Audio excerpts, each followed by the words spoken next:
ভারতীয় গণমাধ্যম আনন্দবাজার পত্রিকায় অনলাইন প্রকাশিত উর্দিতে বাঙালি গণহত্যার রক্তের ছিটে ৫৩ বছর পর বাংলাদেশে ফিরছে সেই পরাজিত পাক ফৌজ শিরোনামের প্রতিবেদনটিতে বাংলাদেশ সেনাবাহিনী সম্পর্কে বিভ্রান্তিকর এবং ভিত্তিহীন তথ্য উপস্থাপন করা হয়েছে। আজ এক প্রতিবাদ লিপিতে এই তথ্য জানিয়েছে বাংলাদেশের আন্তঃবাহিনী জনসংযোগ পরিদপ্তর আইএসপিআর জানায় বাংলাদেশ সেনাবাহিনী পেশাদারিত্ব, নিরপেক্ষতা এবং আন্তর্জাতিক সহযোগিতার নীতিতে অটল।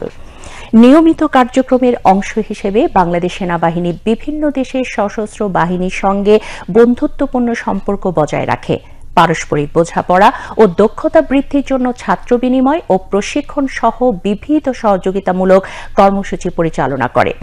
পাকিস্তানি সেনাবাহিনীর কোনো প্রশিক্ষক দল বা প্রতিনিধি দলের বাংলাদেশের কোনো সেনানিবাসে প্রশিক্ষণের জন্য আসার পরিকল্পনা নেই। এই দাবি ভিত্তিহীন এবং বাস্তবতার সঙ্গে সামঞ্জস্যপূর্ণ নয়। এছাড়াও বাংলাদেশ সেনাবাহিনী তার চাহিদার ভিত্তিতে বিভিন্ন দেশ থেকে প্রয়োজনীয় গোলাবারুদ সংগ্রহ করে। সংবেদনশীল প্রতিরক্ষা বিষয়ে অজ্ঞতাপ্রসূত মতামত অনভিপ্রেত, অযাচিত ও আপত্তিকর। সাংবাদিকতার সঠিক রীতি অনুসরণ করার বিপরীতে ওই সংবাদপত্রটি প্রতিবেদন প্রকাশের আগে আইএসপিআর এর কোনো মন্তব্য বা ব্যাখ্যা গ্রহণ করেনি। এই উপেক্ষা প্রতিবেদনের নিরপেক্ষতা ও বিশ্বাসযোগ্যতা নিয়ে গুরুতর প্রশ্ন তোলে। বাংলাদেশ সেনাবাহিনীর তথ্যের স্বচ্ছতা এবং সঠিক তথ্য প্রচারের প্রতি প্রতিশ্রুতিবদ্ধ।